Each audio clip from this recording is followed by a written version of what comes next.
Code to cloud. Okay, so let's do a live coding of the hot fuzz of a new project. Let's say the tradable cash flow, the one that that used most, as far as I heard.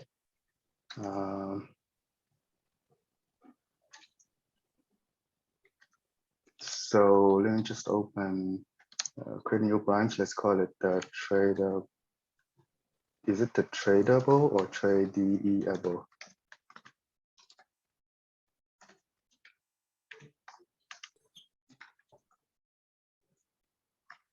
Okay, let's check how it's written there. Tradable, okay. Tradable cash flow hot fuzz. All right. And Atom package. Let's open two projects. One this. One is the example. Oh, now we have two projects. Which one should I open?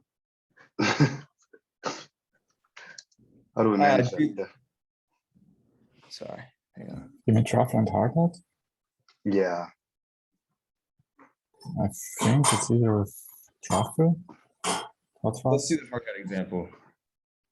Excuse me? Let's do the hard hat example if we can. I think we're gonna pick one. But do we have hot fuzz for hard hat? I think not yet. No, it doesn't. But you can always create a placeholder, truffle config. Well, we do have a truffle example for the tradable cash flow still. So that should be in the examples folder. Yeah, well, in any case, currently hot fuzz doesn't have hard hat fixed yet because it needs some mangling and stuff like that there. So if anyone has interest to make it work, it should be just a couple of fixes. It's in the, for example, in the index.js, it's basically this kind of fix, like defining the library linking path in the hard hat configuration and outputs build in a different directory, this kind of things. It shouldn't be too hard, but just not there yet.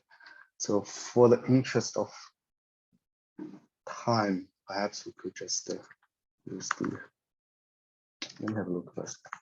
Hard hat has hard hat config, and truffle has truffle config. Okay.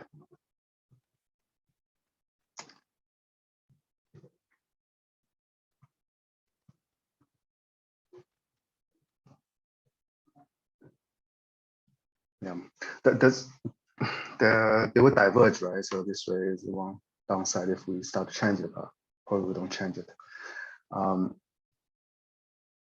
Usually a project can have two configuration files, like in Ethereum contracts.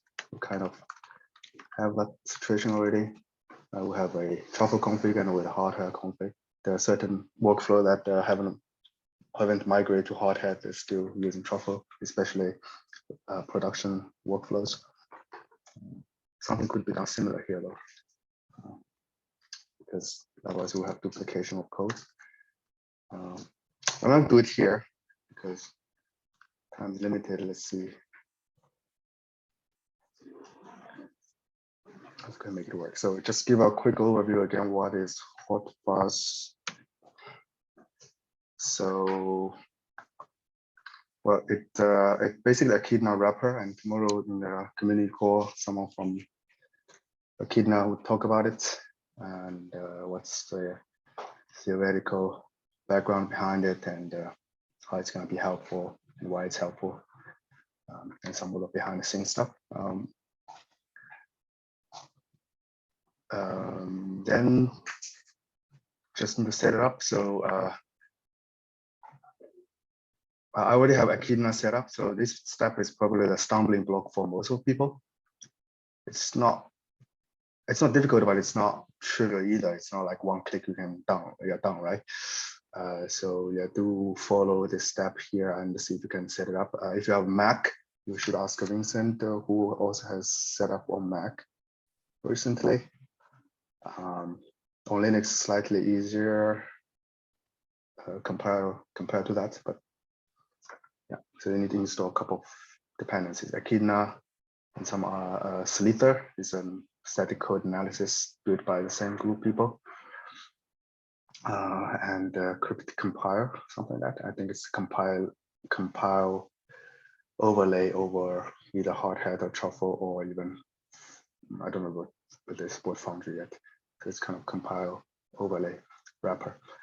So once that's down, you can then add this to the dev dependencies. It uses some specific web service called a git package now. You can read into it why it was necessary for the Mono repo. It was just a kind of hack without the publishing hot fuzz package, and extend the truffle config is the third part, the last step. So it does some hacking to the truffle config and make it work, especially library, external library linking. So it kind of boilerplate or hidden behind the scene, you know, so that no one needs to redo that again. Yeah, so the same thing need to be done for the hardhat, I guess. Just not there yet. Then the last part is developing the fuzz. So the maybe let's just start to do it instead of talking over the air. It's not easy. Am I sharing screen? I hope. No, yeah, I think you need to share. Fail. Oopsies. Yeah, I was just showing readme. Okay, let's just do it live. So I'm gonna follow the instructions here. I have already Echidna set up, so that's easy part. And I skip that. What's next to is I go to the folder of packages, no example, tradable cashflow, truffle. The way don't add. So to add a hot fuzz as a dependencies, the hot fuzz subfolder of the mono repo as dependencies with the dev commit hash. All right, so it uses this particular peculiar service called a git package now, used by some dude. I should add the dependencies. Should be good. And I've not understood why you do it with truffle and not with hardhat, because it has not been migrated yet to. I don't. Yeah, I don't have this patchwork for the hardhat yet. Okay. Not. Yeah, so there's a solidity settings. I think it's fairly similar. So basically, you just need to know how to configure the hardhat solidity compilation and configure the external library path to a fixed address here. Yeah. I would actually just recommend sometimes just having two configurations if that's something getting in the way. It doesn't have to have two different projects like our example project do. In your own project, but example project just trying to be simple. I think that just one configuration versus the other. You could simply have just a truffle config just for this particular case, for example. There's nothing wrong with having two configurations or several development framework. Like for example, in Ethereum contracts project of Superfluid, we have 3 framework now. Foundry is part of it. We already wrote a couple of tests in Foundry, and we have a hardhat for replaced our entire testing system, but using the hardhat Web3, truffle plugin, which kind of made it easier. But we also use truffle still for some of the workflow that too cumbersome to migrate, too little value. Okay. Is that clear? Have you ever done library linking? Anyone here, like Bertrand, for example? Like you can configure where the library is. It's not a very used technique, right? Does anyone know any external library that's widely used by Solidity contracts that is deployed? There's one for hardhat actually that does support ERC 1820, but not general one. I know. Okay, so 1820 is considered a library even, or so it's just external contract even? I think just external contract, but yeah.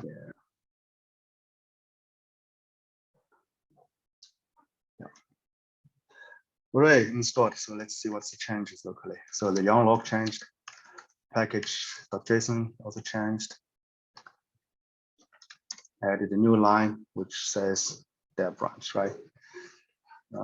This is likely to give us trouble, but I'll ignore that for now. It's too confusing to describe what's the problem.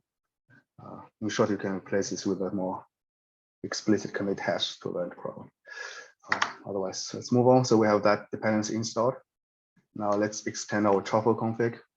As I said, if you're using Hardhat, you can always just simply create a minimalistic truffle config just for writing this test case.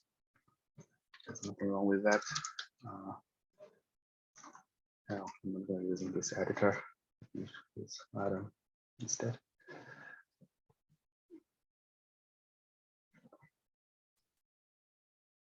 And my Atom crashes. What the hell?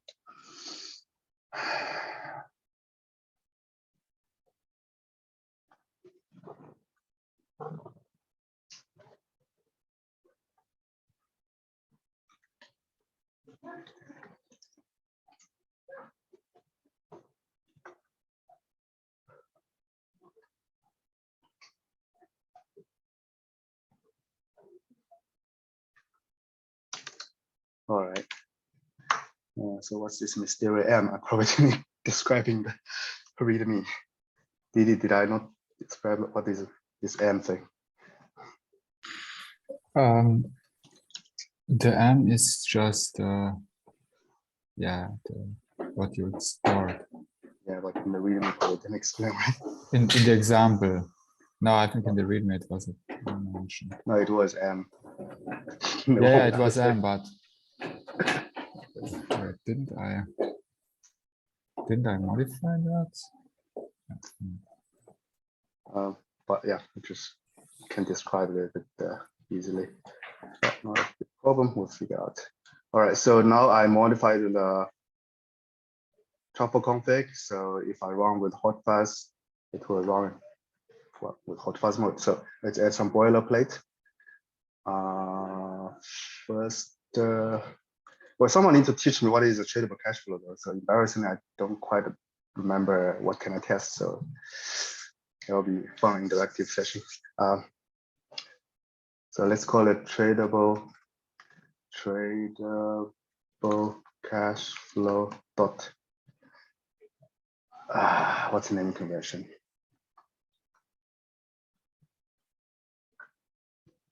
Hot, yes. That's so. I think that's the naming convention. So the what contract we want to test, and dot hot is just a weird naming convention I came up with. All right, so let's call it the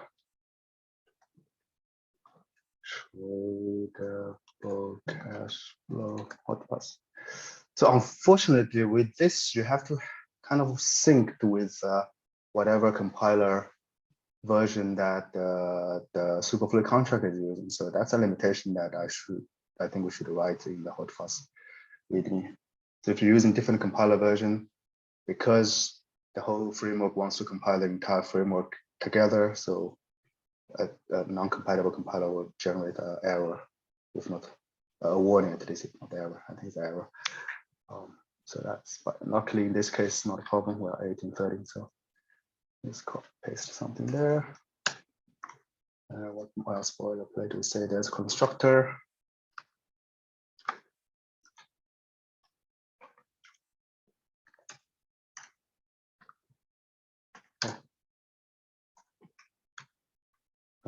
Tradable cash flow. Hang on a minute. Oh, so it's a wrapper of this without all, right? Mm-hmm. Awesome. Import from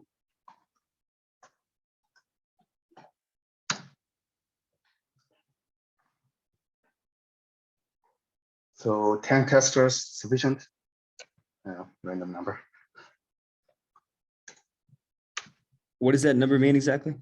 So 10 testers are randomized to test against the app. So we need to define what testers can do randomly. They will do kind of randomized sequence. We'll get there, but I don't know, just out of rare number.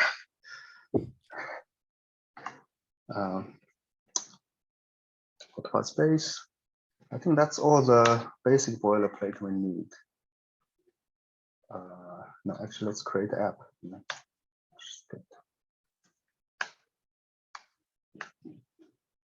I think the boilerplate may be missing something here. Let me have a look at the other example. Another existing boilerplate one could look at is the flow lottery. With the contracts.hot, right? So in the constructor, what you do is, you need testers. Yeah, that part is missing in the readme. Yeah, you go straight and edit something here.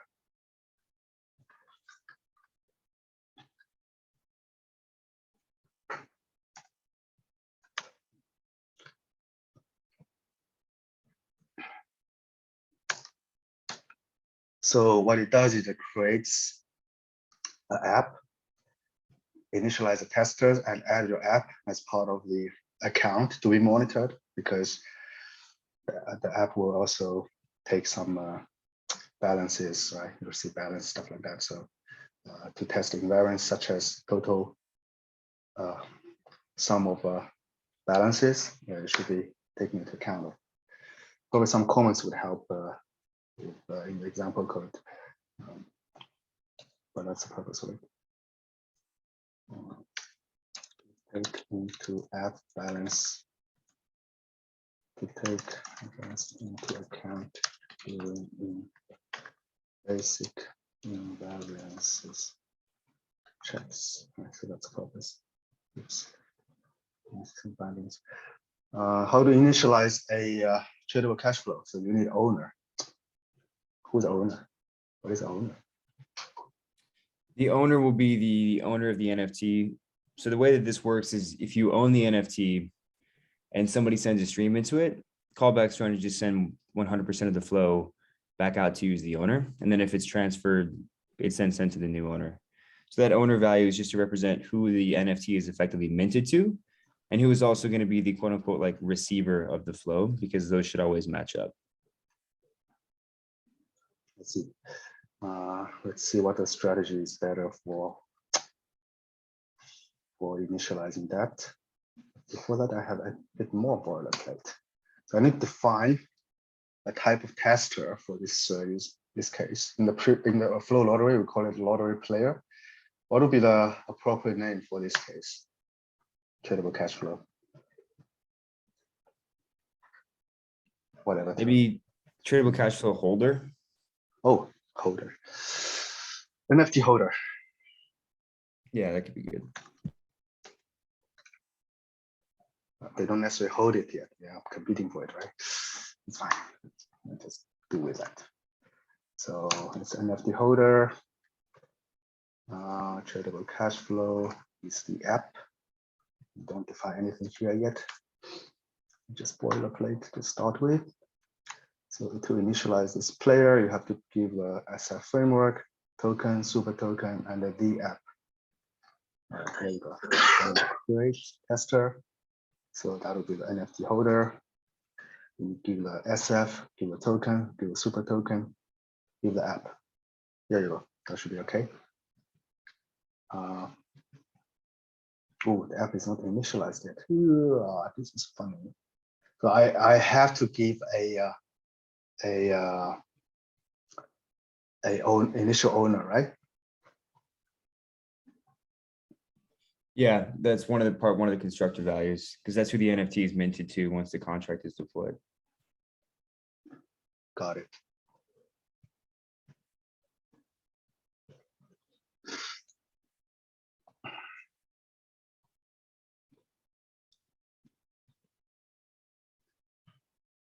if I set the owner to whoever in the beginning, then transfer the ownership, what happens to the previous owner when it's set up? They just stop receiving any of the streams coming out of the contract. Oh, but when I create the app like this, there's stream already? No, so the idea when you create the app, Mhm. there's no streams that happen yet, right? You just create this contract that Mhm. can receive flows and has the callbacks that will run to make sure those flows are sent out to whoever owns the current NFT. So if the person that's actually interacting with this, Mhm. the two parties would be people sending flows into the contract, and then like that's one example of a party, and then the on the other side is the owner of it. So I don't know if that helps your thought process here. Yeah.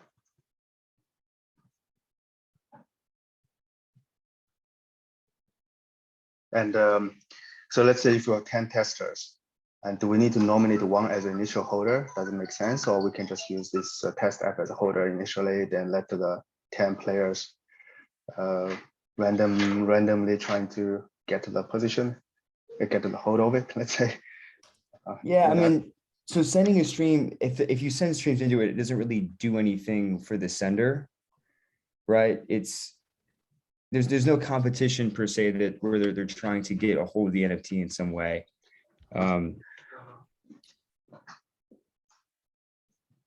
Yeah, so I think maybe, so it sounds like you have to the way that this works is you have contracts that you set up that are meant to have some kind of role in interacting with what you're trying to test. Yeah, just as if it's a real life, like a real scenario that the different people interact with the app, right? So we just enumerate what's possible can be happening, and then the system will randomize the sequences for you. So all possible combinations. If you have endless time, of course, if you enumerate that, but usually just step by step, it will go further and further in the complex route. Does that make sense? Mm-hmm. Yeah, so it'll be on one end, then we would need some contract to represent the people sending flows into the contract, right, and changing flow rates, right.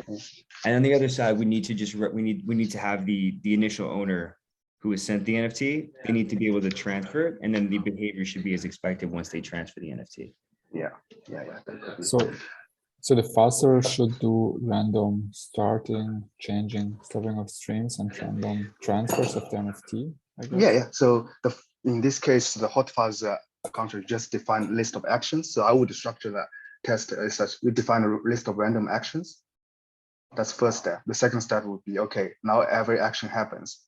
What is expected behavior in terms of invariances, right? So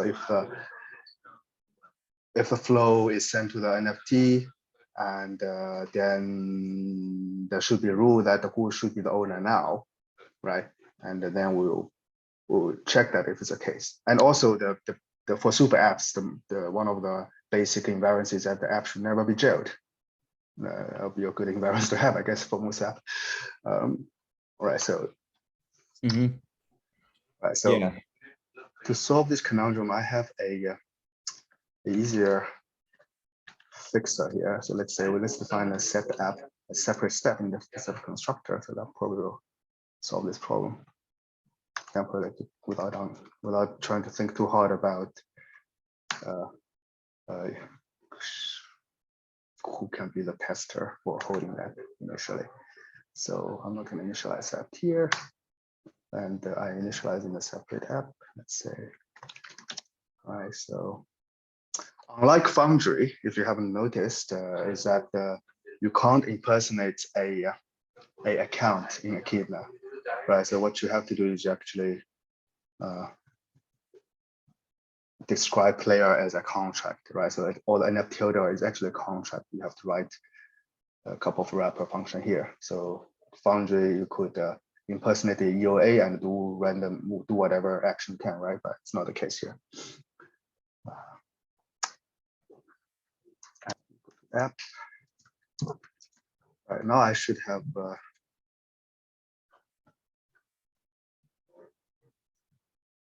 oh, thanks. Oof.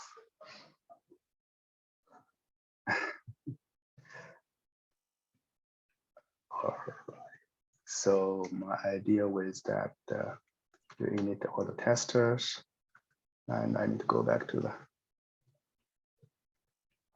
space to see how can I access to that. So internal and testers, right? So I say, according to tradable cash flow, the owner will be the first tester. Fair to say, I guess. And the name of the NFT, right? Yeah, well, what would be funny? Let's call it Luna. Oh, Luna. Hosts, and tokens. No jokes allowed in this core. Yeah, I guess it's very serious. Luna. What you eat.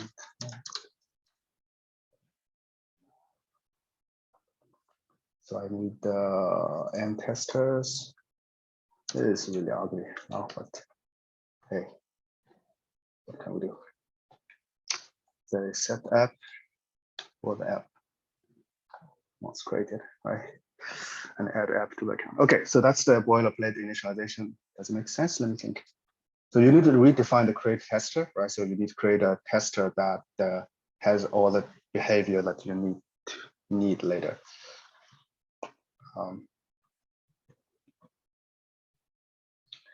And that should be all the boilerplate. So this one does nothing at the moment, but let's get it running first. I have a sanity check. So another thing I need to do as a boilerplate, I go back to README, is to define a Echidna extended configuration for the test case. It's probably a very unnecessary boilerplate, but I will just keep it as it is, because most of the test case will be defined like this. Just copy paste without asking too much if you don't want to know more. If you want to know more, go to Echidna's documentation to understand what the heck it is. Just copy paste that, and let's do it. Sanity check. MPX hot fuzz. Contracts. YAML configuration for the hot fuzz. I don't think we were wrong. Let's see what's the problem.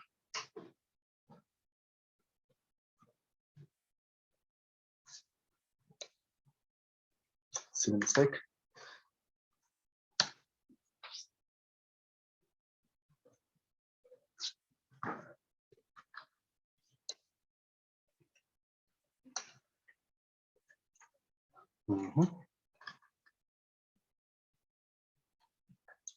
Let me copy paste some stuff from previous code. Let's import everything. What should do?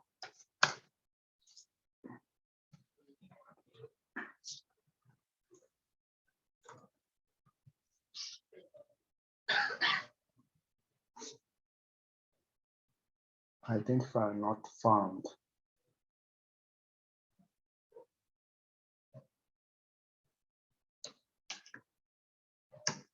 Okay, so what we need to do now is make sure that we have a newer Ethereum contracts installed. So we should use the latest, which is 1.2. Which was it? Let me check them here. 2.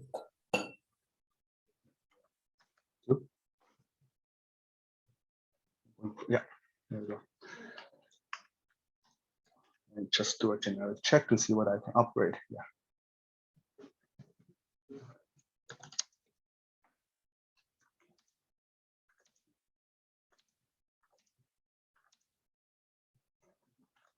Why not?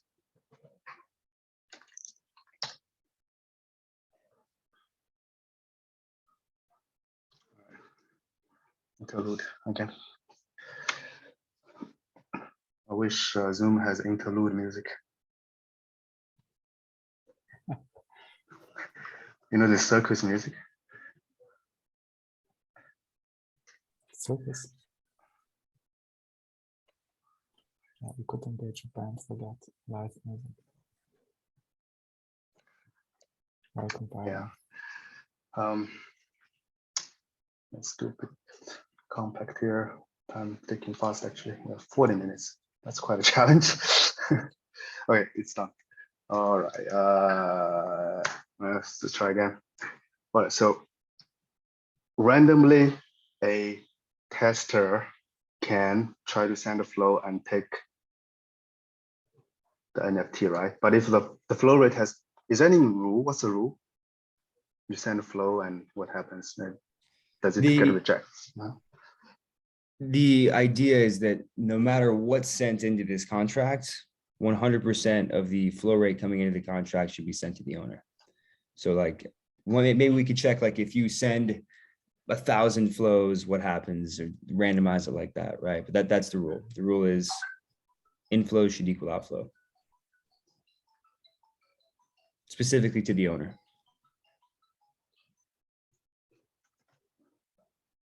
What's the tradable aspect?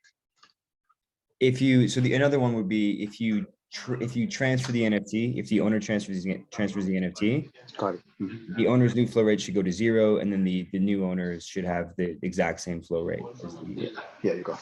That's now some nice invariance already. Okay, I think we can raise to the get it done. Explicit type encoding to NFT holder. Why? They're not the same. Of course not. I have to convince Solid that I know what I'm doing.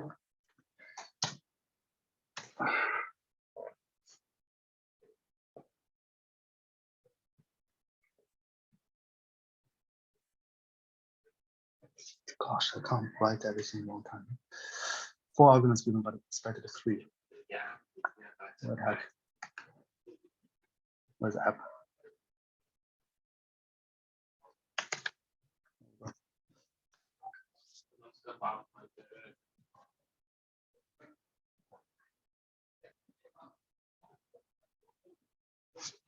Okay, so let's create a new section in the code.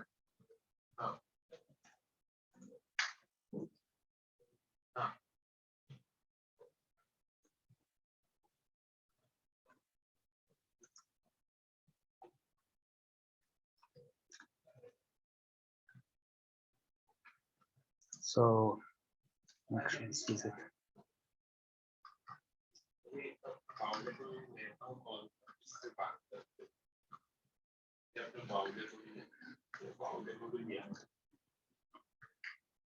Let's say call it tester actions, and the other one would be invariances.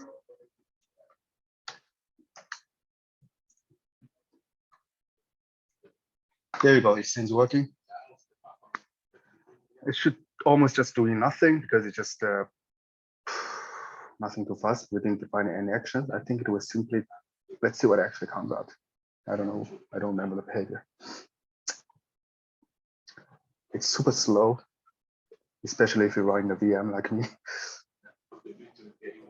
Yeah, hopefully we don't lose you. It can be pretty heavy in the computer. Yeah, I'll have Zoom also, right? So test found 0. I think it's still trying to analyze stuff, but well, at least it launched the very friendly interface. If you see this blank interface and you find some actions, just wait, right? So, okay, as you can see, it tried to check all the invariances, but I have no idea what kind of action it wants. I should know. So if I go back to here, then you can see what are the actions are actually being run. So the actions are defined as external functions in your hot fuzz contract. In this case, as you can see, there's no actions. So actually nothing is running, but the echidna decides to simply check invariance all the time. But good for him. But it makes sense because your contract might be just checking block dot whatever, right? So your contract maybe doesn't have any state. It does check, but it does check block dot whatever. It could be a valid contract. So I think this invariance is totally fine still. Anyway. For example, streaming. Yeah. Oh, well, like the, you distribute money without anything, and you create a contract, everyone has balance, right? Exactly. All right, let's do some fun stuff, define actions. All right, context switching. No need right select. Function. Let me copy and paste something again. So in the flow lottery, it's called invariances and action list. Right, so we can copy paste already a very universal invariance, which is app is free, which means don't jail it. So what it does is that it runs through all the tester actions, and each time the tester actions run, a sequence of tester actions, right? So let me just repeat it. I keep now with the select a random sequence of tester actions, and after each transaction, do a check the invariances. So any invariance failure would trigger a error case, and Akina would try to then minimize what's the minimum test case would need to trigger that failure, because you might have a very big randomized action list. The art of quick check fuzzing is to find the minimal sequence needed to trigger that action. So that's a theoretical background of it. All right, so I add the click now app is free. What do I need now? So let's say we need a random tester just to send them money to the NFT, right? Test, I think it's called test. Oh no, you don't even need to define the action with any specific naming pattern. It just has to be external public function. All right, I think external is enough. So let's say ape in, right? So ape in. So you select the random player. No, we call it hodler. Sorry, I should call it NF.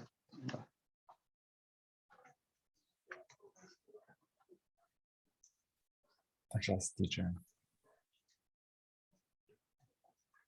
NFT hodler.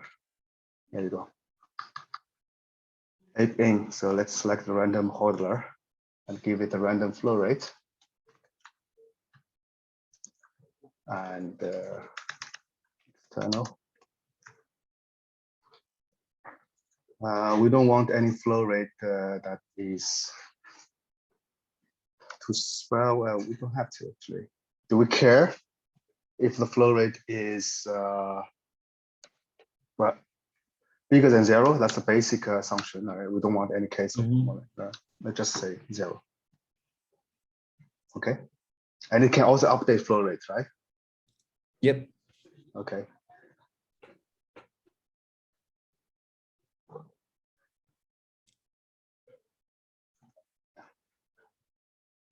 So some hodler ape in, and it's called a hodler. Get one player. I can define that, I guess. Okay, this is going to be somebody sending a stream into simulating someone sending a stream into an individual NFT contract. That's right. Yeah. So, so get one player is just a nice wrapper so that we don't have to do this coercion typing all the time. Let's say get one hodler. All right, get one hodler. And the hodler needs to ape in with a flow rate. Is that correct? I think so. Yeah. All right, let's define the ape in and copy paste some fantastic code here. Someone remove the flow function. I'm not very happy at the moment. Just kidding.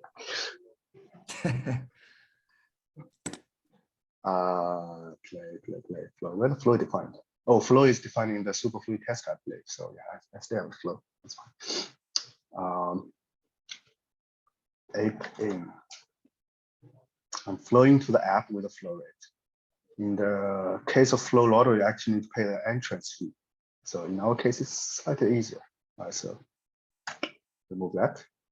And Okay, well, that's it. Let's build the step by step. So hodler just aping. We don't check any invariance yet. We just hope that the hodler just coming in, what, and maybe even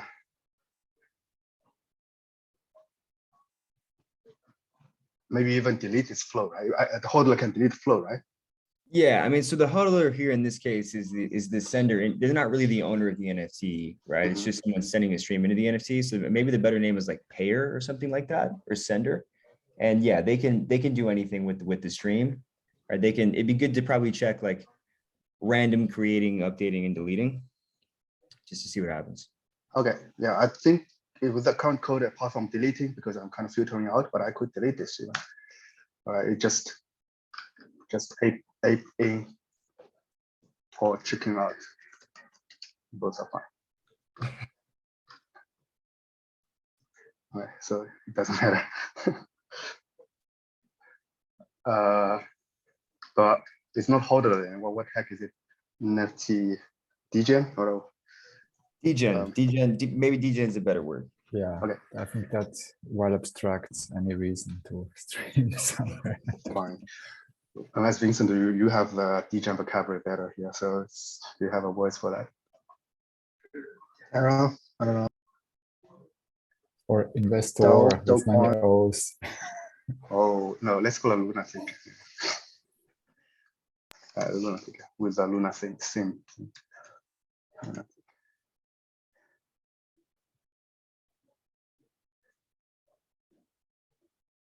Luna. Wait a minute, I need to do F3. Yeah. F3. NFT lunatic. There you go. So it can aping or checking out. And currently just randomly send flow or checking out and change the flow rate. And F never get jailed, right? So who's gonna put the money in front? You wrote this, right? Are we gonna find the first bug? I guess we'll find out. We haven't writing invariance yet. No. Let's just see if it works now, step by step. That's 10 minutes. Now we have 40 minutes to finish this. There's actually a weird thing with this contract in that is Nuno on this call? No. Yeah, Nuno is, yeah. Nuno's here. Yeah, Nuno actually, there's something weird where there's clipping happens at some point. I think that's the term.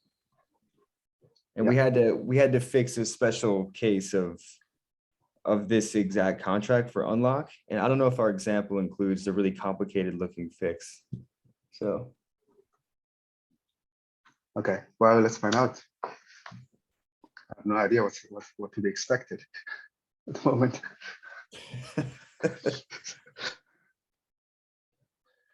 We're just like a real lunatics. I think. That's right. The suspense. All right. Right. It's kind of wasting time. We can write a bit more code now. So the hodler just aping and out, right? So okay, each time I ape in, no, also the function, not hodler, some lunatic. All right. Let's say the hodler. What's the word? Dumped. Right, so the hodler can decide to dump to another lunatic. I like that name, right? Sorry about that. So we'll find a lunatic to dump the NFT to. All right, so there you go. It's actually compiled. It's great. So the back hodler. All right, so we get a hodler. Not get hodler. Get a hodler, become a new back holder.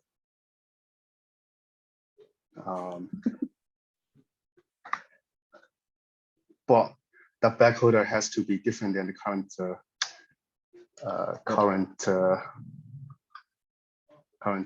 back holder, right?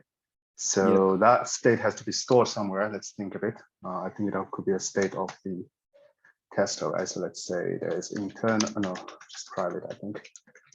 Current bag holder.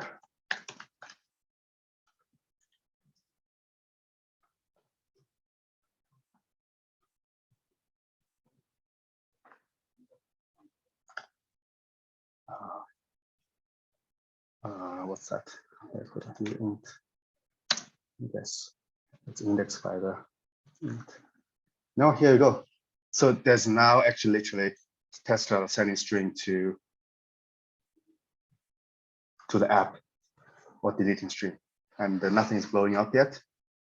What sanity check we need to do, which is something I want to record in this course, to making sure that the code actually executed.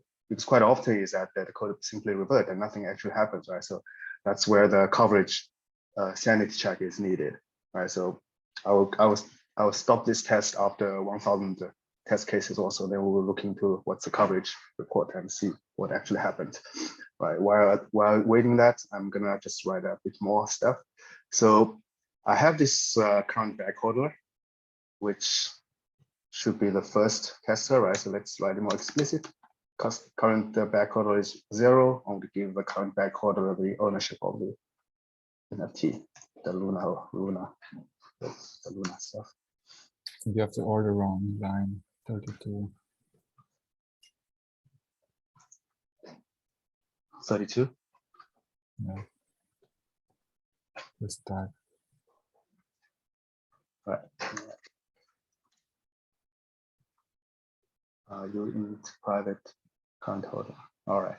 So we need to say that well, we don't want the current bag holder to be the same. Oh, this is bad. No, not too bad, but yeah, kind of leaking the logic. Oh no, it's fine. So address of the testers of the current hodler not equal to, it's a bit convoluted the way of writing it, but it's fine. So we don't want this case, so we want to actually transfer it, right? So how to transfer? Like, how do you do it? Is it ERC20? Oh, no, it's 7. Yeah, it's just a standard 721. ERC 721. You actually might not even have to specify that the new owner is different, because it should just revert anyway because you can't transfer yourself, right? In ERC 721. I don't know. Yeah, it's good idea actually. In fuzzing, you actually don't want to filter out too many stuff. You actually just want even the edge case to happen, right? So in this case, let's just not even filter out that. Let's say transfer itself is a valid case, and if it triggers a bug, then we'll find a bug, right? So let's do that.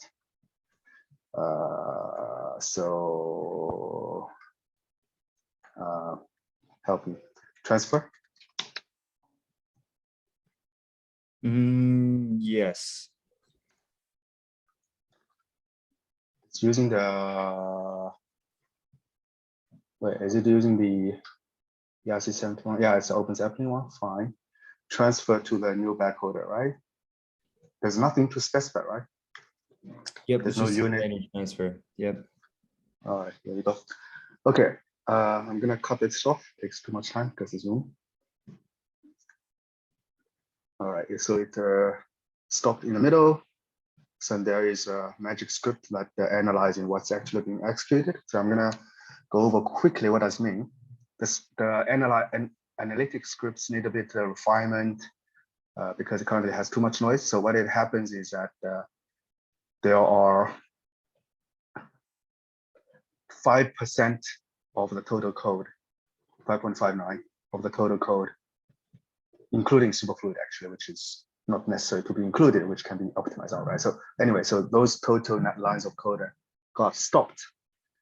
Stopped means that they're executed without the rest of cases, including reverted, out of gas, or errors, which is good. So stop is good, right? So you want this number to be meaningful. If it's 0 means that everything you do got reverted, so nothing actually executed. So this is a summary. Does that make sense?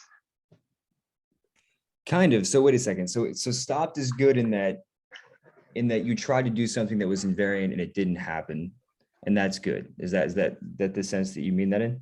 Oh, no, I mean more like the transaction didn't get reverted or out of gas or error. So the transaction succeeded or stopped. That's a Oh. technical term they call it, they say in Akina. So, which is good, basically, right?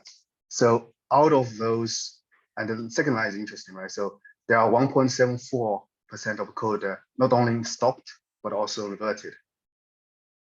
And Mhm. well, not super accurate, but yeah, so out of that 1.74, 0.04% of them got reverted, but never got stopped. So that could be problematic in some time, right? So if this number is too big, it means that you have certain part of the code always reverts, but never got stopped. So there are part of code that never gets succeed, right? So fortunately, you can just look into it and see what's going on, right? So let's see, go to this mysterious text file and let's see what we want to see is something.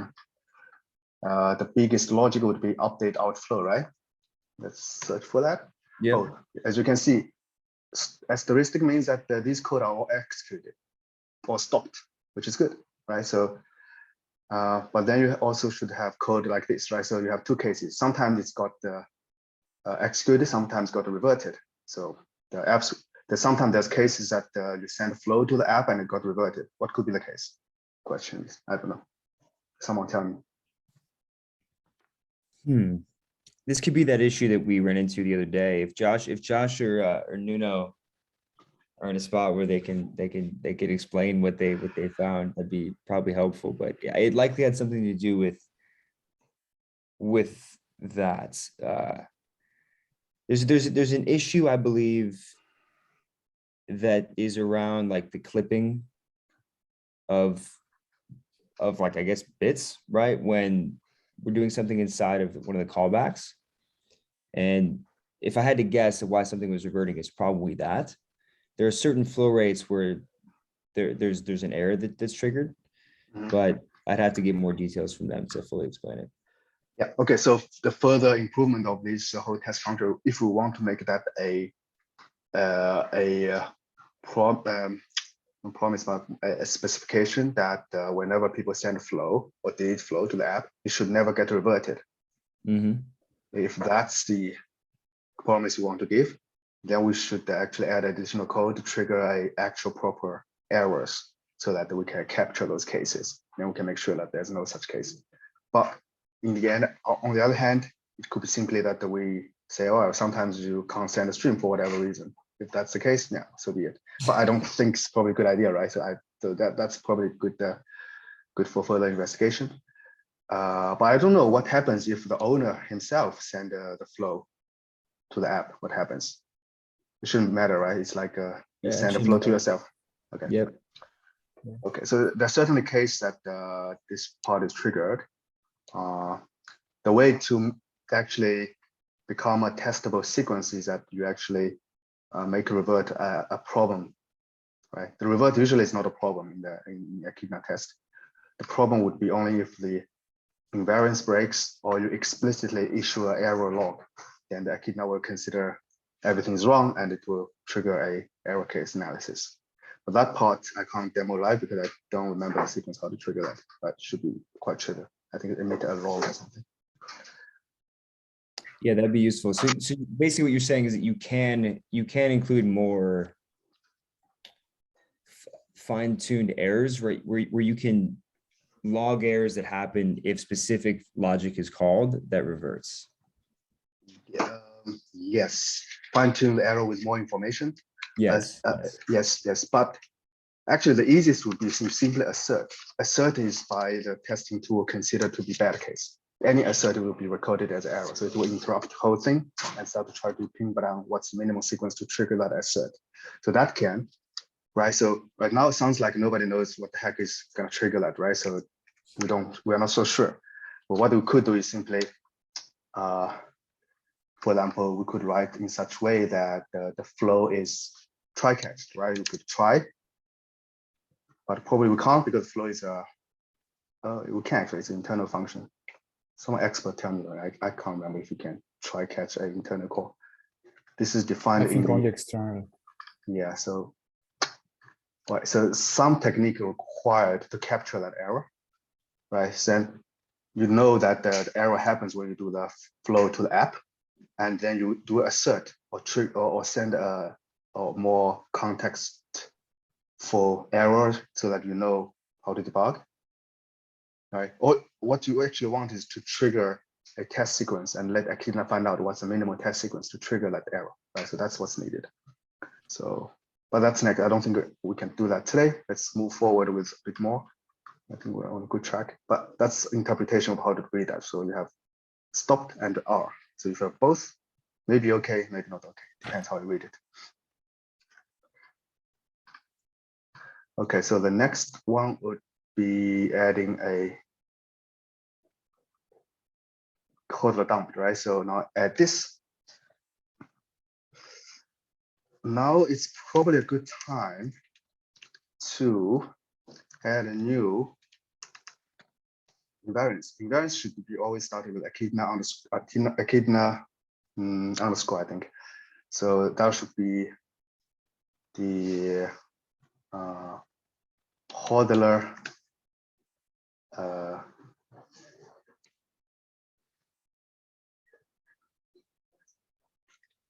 how do you describe this?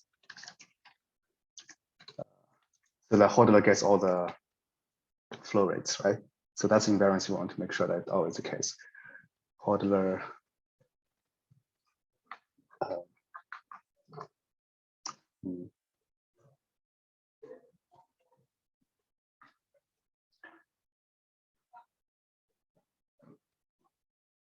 hodler is a whale.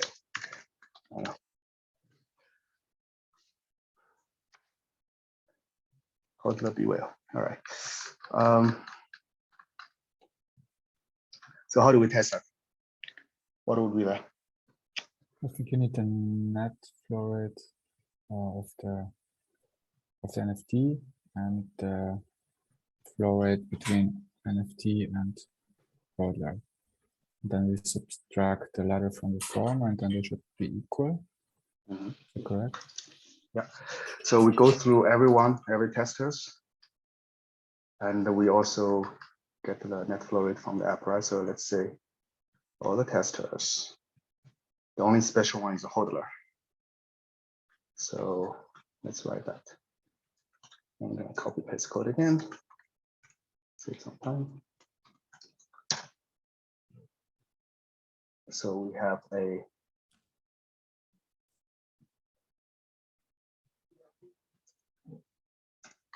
so get everyone's flow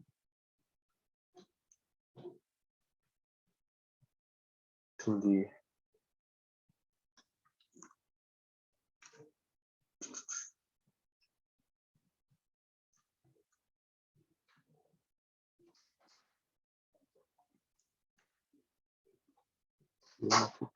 lunatic hodler, and R is the total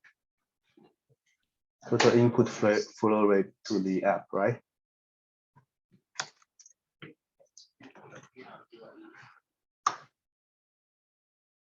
Here we go. And what do we want to know? Who wants to know who's the current hodler? Well, we know that because we changed that. Oh, wait. We need to change this also. Back hodler.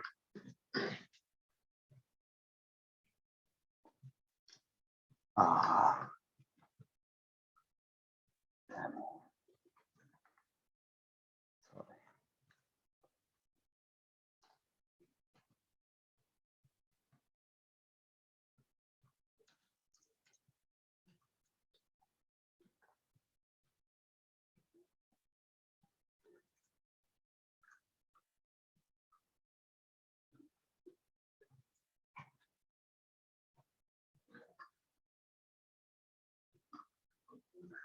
All right, so the back hodler status is changed internally. So what are the assertions? The app net flow rate should be 0. Is that correct? Do we have a special handling of the deposit clipping? Yes, so the intended behavior is indeed that the app net flow rate should be 0. Again, the clipping is where things get a little bit strange. And then the flow rate of the owner should be equal to, well, then see, so the net flow rate of the app should be 0, and then the flow rate to the owner should be equal to the sum of all the inflows into the app itself, which might be hard to test, right? I don't know, let's find out. But this is actually a demonstration of you kind of spec it out what's expected behavior in a shorter few lines of code, right? So Yep. it's much more clear and it's actually testable what you're describing, right? Because otherwise I keep out with the fail. So let's try to see if it fails.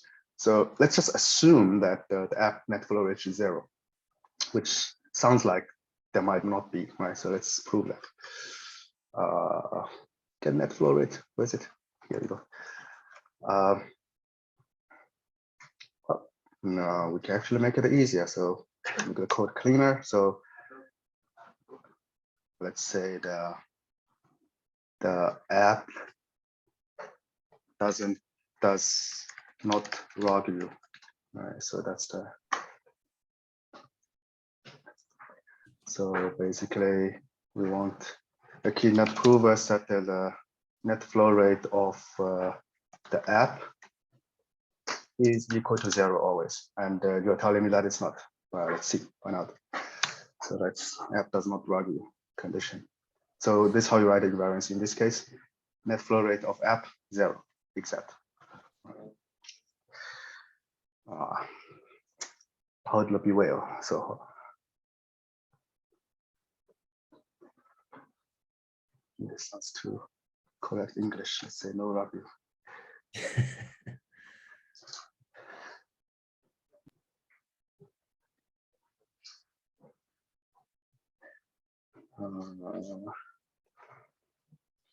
So we have total input flow rate, and we should also know the net flow rate of the hodler, right? Well, it may not be the net one because it may also be sender at the same time. Excuse me?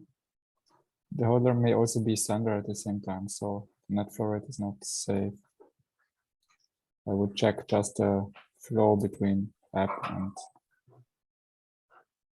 Oh, yeah, I'll just subtract his flow to the app, right? That's what we do in the loader flow loader. Also, just subtract his flow to the app. That should be equal. Well, let's see. So if I have 3 hodler,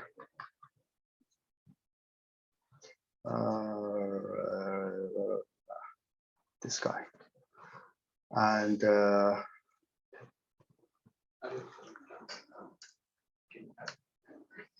so we also want to know how much the hodler is sending to the app. So hodler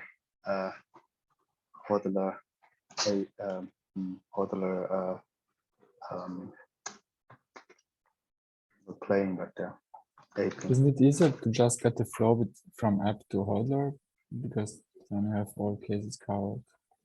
I think. Yeah, that's another angle to look at it.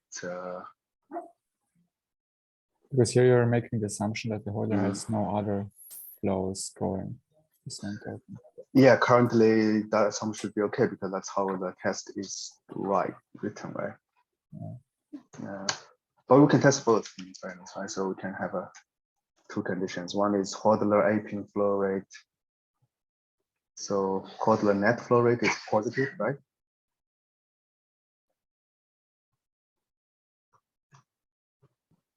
It should be. Yeah, equal to the hodler aping flow rate. Yeah, it's actually similar to the flow lottery. So that's one. And the second would be you're telling the app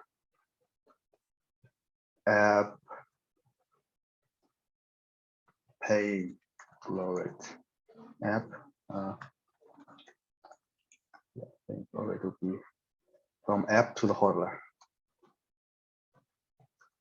There's another view of it. So that should equal to the total inflow flow rate. Yep. There you go. Take a guess what would happen now. My guess is compilation would fail. Let's see.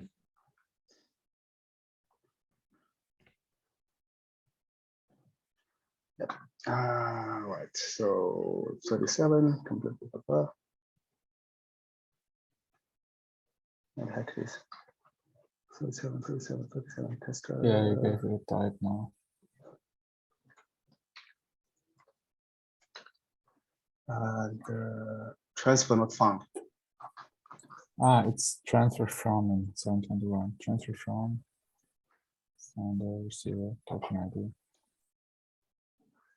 Yeah, it's 721, 712. So in that case, if it's transferred from, it would be address of this, the receiver, and then the token ID should be 0. Scroll down.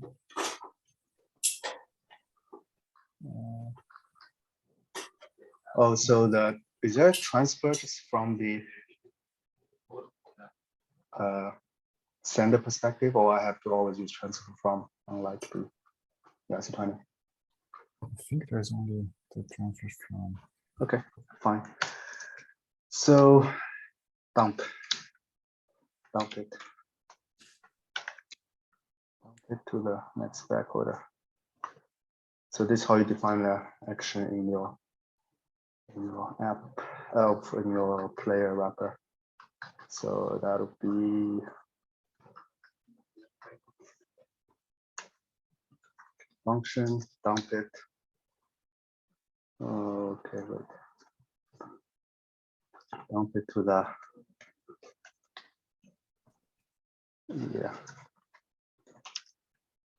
dump to what? Not me. Maybe not me, because it could be me. Right, so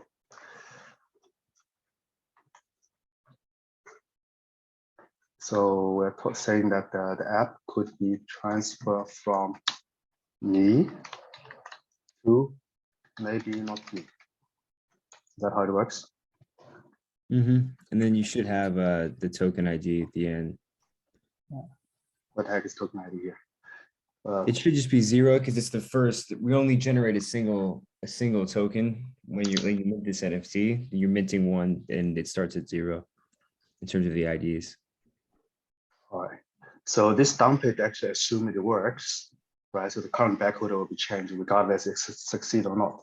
If the dump it didn't work and current backholder didn't change, then the invariance would fail, right? So it's a good test case in that sense.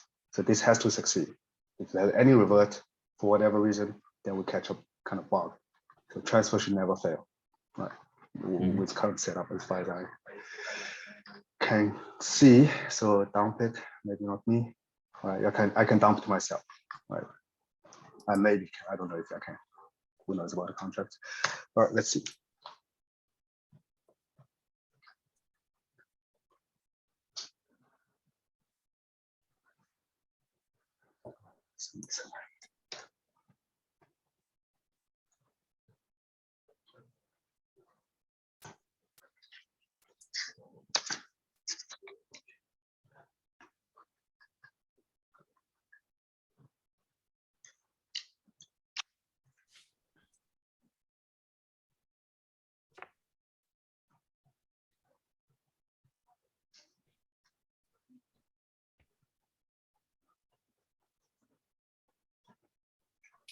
Yeah, what happens here? You have uint 8A, but I think there's only 10 testers, right? Does it take a module, or how does it deal with that? It's 256 up to A. So it will take a modular, yes. In this function, wrap the logic. So it will limitation of property, right? You can only define what's the property range you want. The range of the property, the range of the value of the property you want, and it will. You can just do a modular. in Foundry, they actually come up with something nice. Basically, you can define the range a bit more nice way instead of using your own ad hoc modular way. They have a function wrapper they created like in April or something very recently. So you can specify what's the value range you want to assume. I don't know internally how if they can actually implement it efficiently, but hopefully. But so far, I found the Foundry limitation is that if you filter out too many values, and the test actually fails, so it's not that smart per se. No fucking way. I just said it.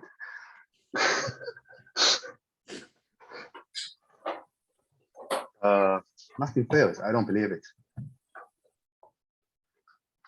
What do we test here? We just tested the transfer, right? The transfer and then the inflows and outflows being correct. Yeah. So with test action, we define two random actions, right? So ape in or checking out. Does both creating flows? Well, what can it do? It can create flows. It can also change flows, right? And close. Yeah. This one can create flow and change flow because it uses a flow wrapper. So it basically create, delete, or update, right? So it's all randomized by just one function. And this one defines a random backdumping actions to another So backorder. that should cover it all, I think. I don't know. I can imagine more, but I think we're running out of time. I didn't find any failure yet, which is annoying. So it reports a failure actually in this UI here as well. Where does it report those at? Well, can we think of a hack here that will make it fail? A hack would make it fail. To an error that is so trivial that it would fail. Right, for example, this you could say the forwarding flow subtract 1 from the flow rate, something like that. That would make it fail. 1 y. There, which so in line, wait, don't scroll. Line 150, add the -1 to the flow rate parameter. add 1. So CFA got net flow, and then at the end you subtract -1. And the third parameter of the create. So it just holds on to some of your flow, right? Instead of deleting all of it, it captures some. That's a bit contrived, but let's see. It says unclear, right? So let's call for some naughtiness. Let's try. I don't know what happens. Let's see.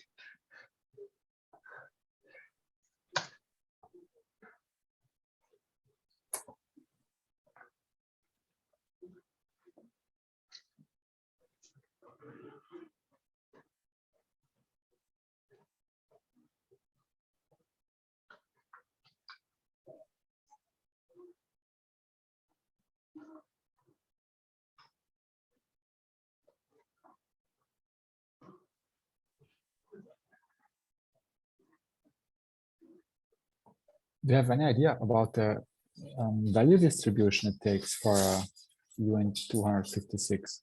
So I guess 0 is treated as a special case. Otherwise, the probability for it to hit 0 would basically be 0. So do you know how it distributes the probabilities to pick values? One question to Gustav. I think it will start with edge value, then probably towards more biased towards those values. And to be honest, I don't know. Need to ask the guy. Yeah, the idea is to find one test case and minimize the test sequence. But I don't know how the values are true.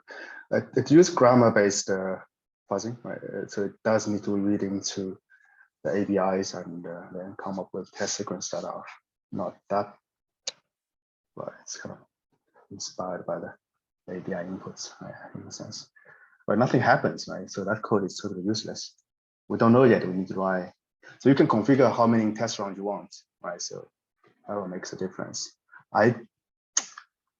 There's still a couple of checks we could make to make sure that something is actually happening, right? But otherwise, I don't know. Oh, so this one wasn't clear why it was needed, right? So, Yeah, but let's try that. Let's try to have the app steal a bit of it all right. by So not +1, forwarding right? everything. So Well, basically that will -1. fail the app no longer would fail, right? I think -1. -1 Isn't this the or forwarding one? yeah. -1, you want? Yeah. All right. If it doesn't fail, there's something wrong.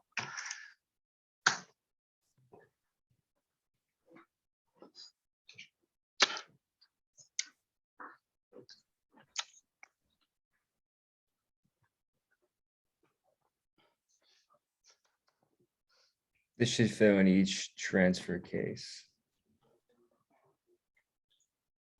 Did it fail? For each transfer case, so nothing actually happens then. So it won't fail just in a, because this is the change receiver, which will run when the NFT is transferred. So basically what this is doing is each time that someone transfers the NFT steals a little bit of the. Well, actually, you know what? Maybe it doesn't. Maybe there isn't an error there. It should be invariant, but I don't know if the app is stealing anything, because what's happening is the flow is just being deleted to the previous owner and created to the new owner. And it's just reducing the flow rate each time. So your flow rate will get smaller and smaller and smaller each time the NFT is transferred. The app isn't really taking anything. It should fail though. Let's see if we can capture it, right? Because yeah, well, it would be either just everything reverts, then it should be evident from a code coverage perspective, right? So that's still the last check. We need to do a sanity check to make sure that code actually gets wrong, right? Because nothing happens is also a apparent good case. Mhm.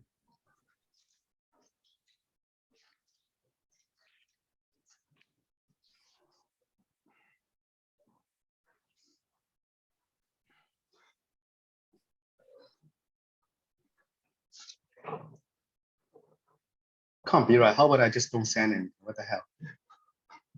Something not right, right? Yeah, I think in this case, probably the revert didn't even, everything reverts.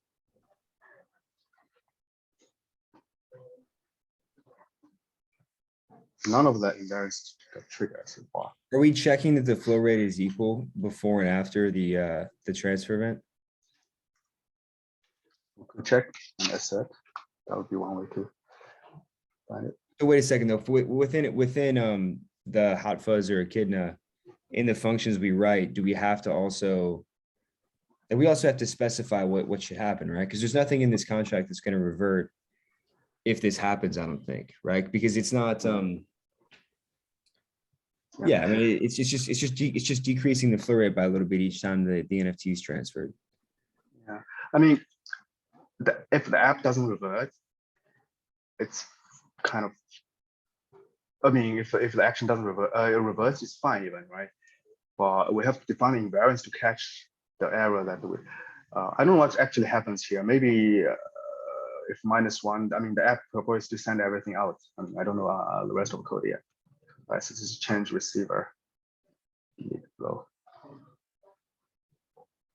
All right, so if we see from the, so there are a little bit number lines of code not executed ever, right? That's all we can say.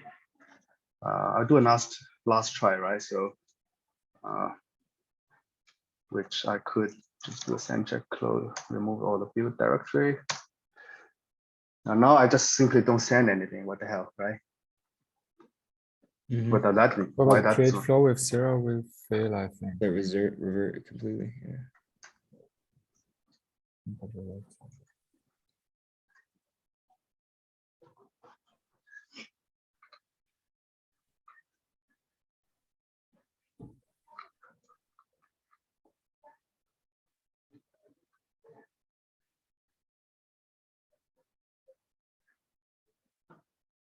Okay, so there are like 3 branches code. We can just disable one and see what happens also, right?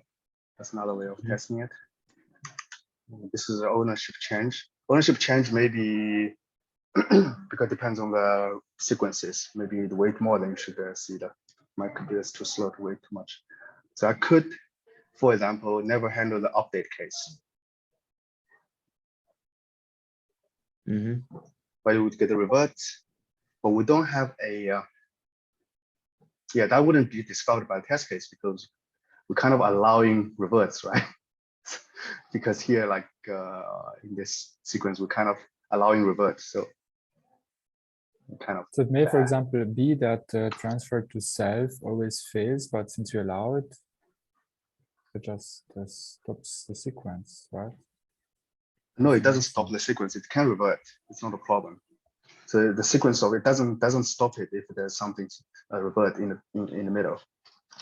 It's allowed behavior to revert, right? So what would the change invariance is that because this one assume transfer always succeed, right? So if you, because it assume it succeeds, that's why we also assume the current holder also changed, right? So this one by definition by the spec has to succeed, otherwise this will fail.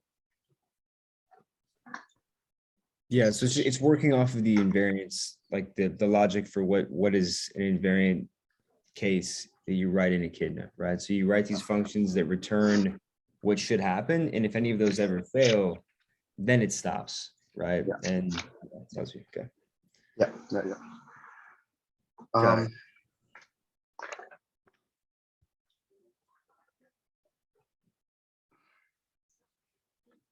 I can't make it fail, so something is definitely wrong, right? So either we don't have enough invariances, or either the action we defined is not correct. But action should be okay because we're getting a random hodler transfer to the random hodler. So, oh, this backholder never changed. Yeah, my code error, right? So we should do current backholder dump it to the new backholder. There you go.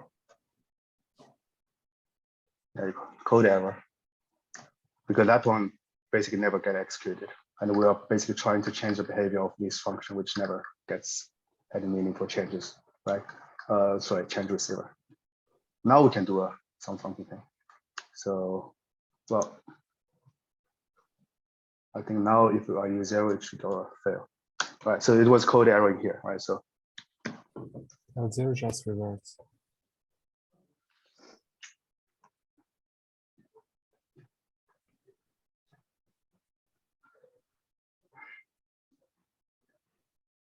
that would be actually evident if we had time to look into the coverage, and you will see that that might always reverts or something like that. Always revert would be, yeah, but too late to see. But if you're interested, you can investigate more. But let's see what happens now. So what's now is that we fix this function, and we change the behavior of the ownership change. And the way we change it is, well, we never create a correct flow, but the flow is deleted. So it's basically bogus code now. This will always revert, which is not good, right? Yeah. Waste of time. Sorry. Oh.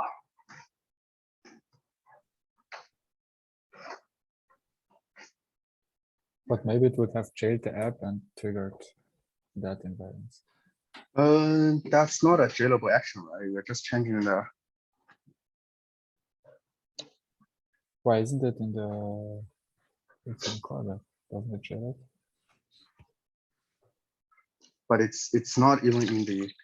It's in the transfer event. Sorry. What was it? It's in the nth transfer, so it's not in any callbacks. Right.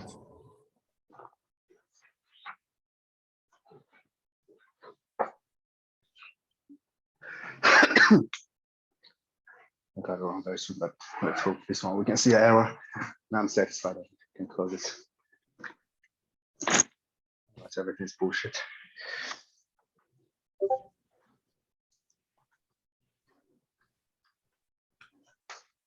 Is it correct? So you get a new backholder, you current backholder dump to it, and change back current backholder to new backholder. That should be okay.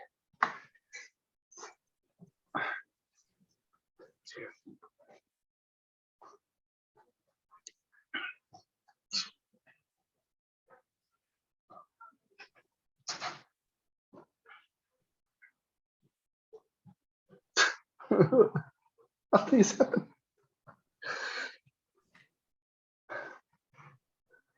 What did I do? I create a flow to some new owners with 1, right? That's totally wrong. The app is logging you, is it not?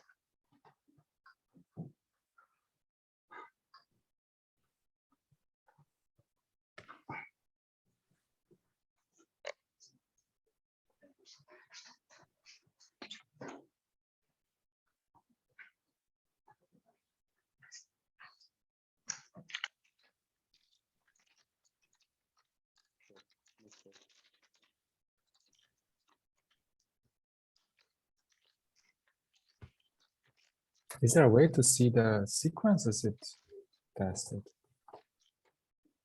I'm sure you could generate those stuff, but that would be too messy to see. It's not human readable, right? Not with too many random sequences to start with. So somehow the horror dump never happened or something.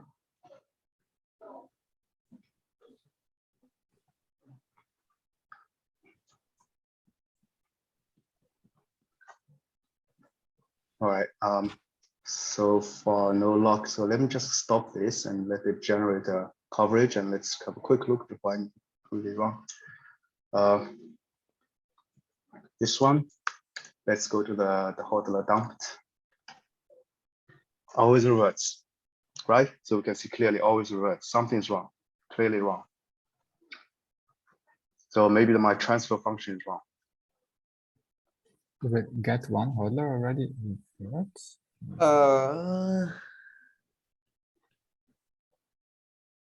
That's interesting. Right, you know what? I'm gonna stash this, but it should be a interesting session. I think we're not far away from discovering it. If anyone managed to continue this and find out what's the reason, let us sync again. I'm gonna push through the branch.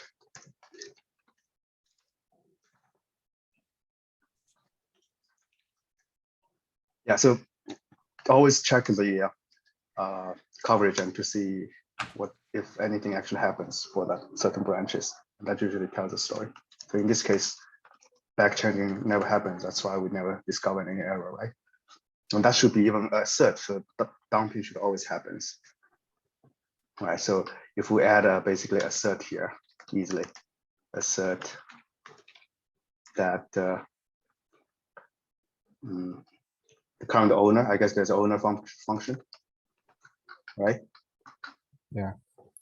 You just check the owner is equal to that. That should even trigger the error. Right, so we don't allow the reverts simply. Well, you have to try catch it though, because it dumps. Anyway, that was fun. I'm gonna commit this. This was cool. I think it'd be worth our while to create, or at least like somehow include this into some of the other examples, especially things that are used often, right? Because this is a useful framework for people that especially are building super apps. So yeah, I mean, I wanted to make a case that you can write less code for having a lot of test cases. Although the way you write test case need to be a little bit cleverer than just writing test case. But actually, imagining test cases is already daunting, and many people just don't even want to do that, right? So hopefully, this approach can motivate people more. But let's see. Let's also find out. Right. So I'm gonna commit this and push. And thanks everyone. cool. Cheers. See you guys. Bye-bye. Bye. Bye.